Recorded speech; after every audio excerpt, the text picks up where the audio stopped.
Hey folks, welcome back to the channel. So today I've got a little bit of an older build that I want to go through with you. This is a 2007 Telecaster that I've converted into an Esquire. I pulled it out of the closet and it's been in storage for a while, and I know that it needs a little bit of a setup. So we're going to go through that today, and I'll just show you a few of those mods along the way. So the first thing you would notice if you're looking at my Esquire here is probably some of the major modifications you can see in terms of the hardware. So let's start up with the headstock. So up here on the headstock, you'll notice this LSR roller nut. This is an interesting mod. It's something that it came with a lot of Fenders. This one is a mid-2000s, but I think these may have dated back to the 90s. They are a sort of a roller nut, and they're height adjustable, so that makes them really easy to install. And I've also got a set of locking Fender tuners on here. And you'll probably notice one thing on the front here, which is the lack of a string tree. And there's no string tree on these because the heights are compensated. So the lower three tuners, or the back three tuners I should say, are lower than the front three tuners. And that helps with the string angle over the nut. You won't notice the string tree hole because I've covered it with a new logo. And that logo is a Fender Esquire logo from probably the mid-60s. And that one has been buried in lacquer, and the headstock's been completely refinished. And I'll give you a quick shot of the back. So there's the back with the locking Fender tuners. And when I did this build a few years ago, unfortunately I did remove the serial number. I wouldn't do that these days, but that was something I did back then. So here on the body, you'll notice that I've got several mods. From a Telecaster perspective, you'll notice that an Esquire is missing the neck pickup. So I did remove that from this guitar and replaced it with a blank pick guard, very much in Esquire style. So really the only pickup on this guitar is the bridge pickup. And you notice this is not a standard bridge pickup. This is a Zex coil T-bucker. And they make a newer version of this that's got larger pickup magnets. But this one is essentially the same as the current model in that these bass side magnets are in one bank and these treble side magnets are in another bank, and the tap or split on this actually sort of activates a I don't know, I guess it's a series versus parallel wiring change, so it gives you a little bit of a tonal change options. It is a 4-wire humbucker like most humbuckers. Anyway, it gives you a little bit of a different sound when you activate that tap. The other thing that I've got different here is a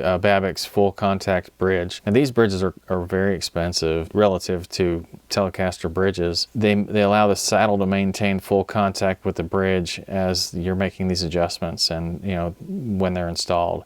So they sort of lock in place, kind of like Floyd Rose style saddle adjustment, I guess. It's really sort of locking your intonation in place. But they have a traditional intonation adjuster, kind of like a Strat or a Tele on the backside. So you basically loosen the lock, adjust the intonation, and lock it up again. And then the height adjustment on the saddle is a cam style lock that actually kind of moves the whole cam up and down. It allows this thing to have awesome tone and sustain. I mean, it's just like all of that contact from that bridge. This is a very solid area of the guitar, so the strings are really completely touching the body, and everything sounds really good. And this is also a string through model, so there's ferrules on the backside that the strings go through, and the ball end of the string is captured behind the guitar. Now in the control plate area, there's a lot of mods, and I'll just say that this switch is a 3-way switch.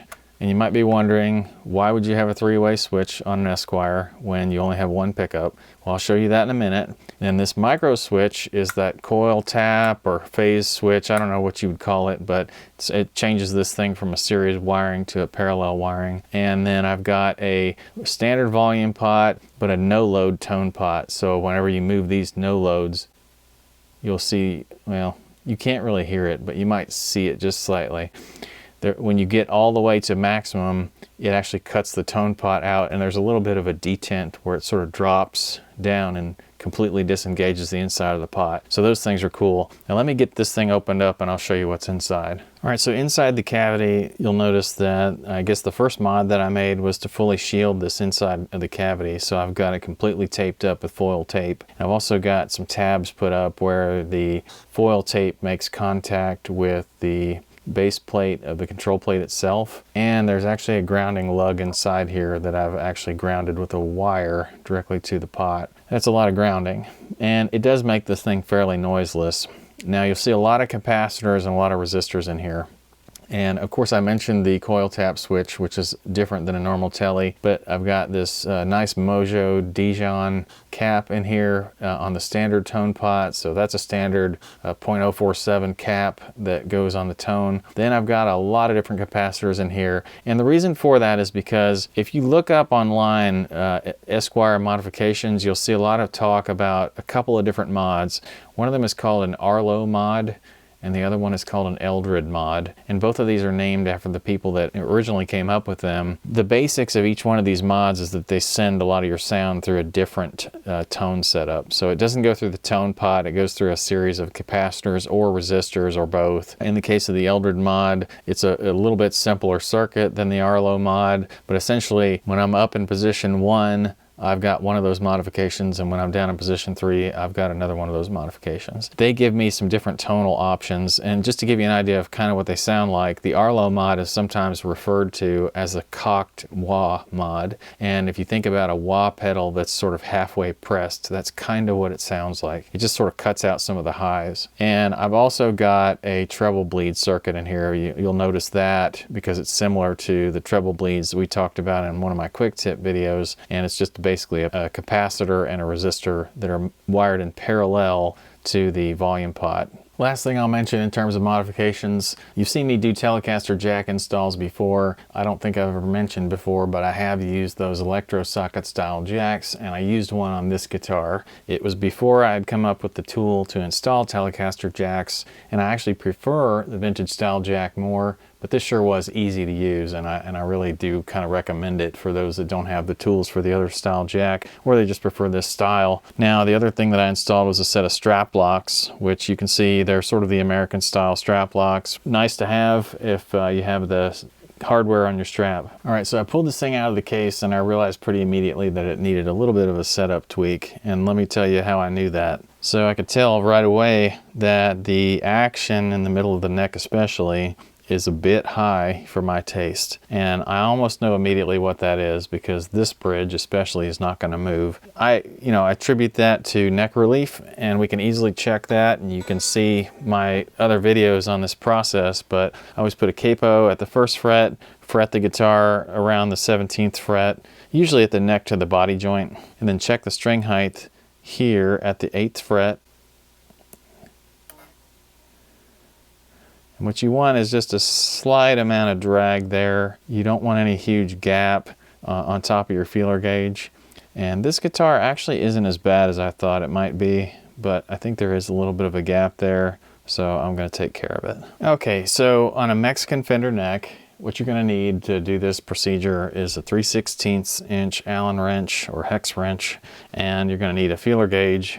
And usually on a Mexican Telecaster, you're going to need a 12 thousandths feeler gauge. That depends a little bit on radius, and if you have a 9.5 inch radius, that falls in this range. I'll try to remember to post a link to the Fender specs on this. It does matter what your neck radius is. Usually, when you have a flatter neck, you don't need quite as much of relief. The way you're going to check this is to, like I said, capo on the 1st fret the guitar at the 17th, and then check at the 8th. And you're looking to see how much gap there is there. And I can tell there's not a lot of gap, but I can move my feeler gauge just a little bit up and down, and get a slight tapping noise without moving the string. And that's what's key. You don't want to move the string. You're trying to measure how much space there is between the string and the fret. And if you move the string, you're defeating the purpose of that. Now, why do you need to do this? So I pulled this thing out of storage, I mentioned, and it's been kind of down in my basement for a bit. It's not in an extremely bad area in terms of humidity, but there is quite a bit of temperature change down there. And something that you'll notice your guitar is doing, especially as the temperature changes, is wood tends to move around a little bit. You do usually need to adjust your truss rod probably twice a year, if not a little bit more, just depending on where you live. I never have to move my guitars usually more than like a 1/4 of a turn of the truss rod. That's a little bit dependent on the threading of the nut and how much the thread pitch is and that kind of thing. But I'm thinking that if I put a 1/4 turn in this one, it's going to clear it right up. So let's just give this a 1/4 turn down here.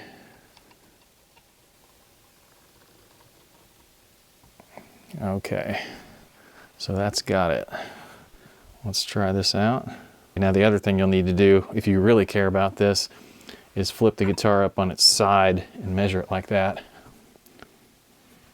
And I usually have to take my glasses off for this.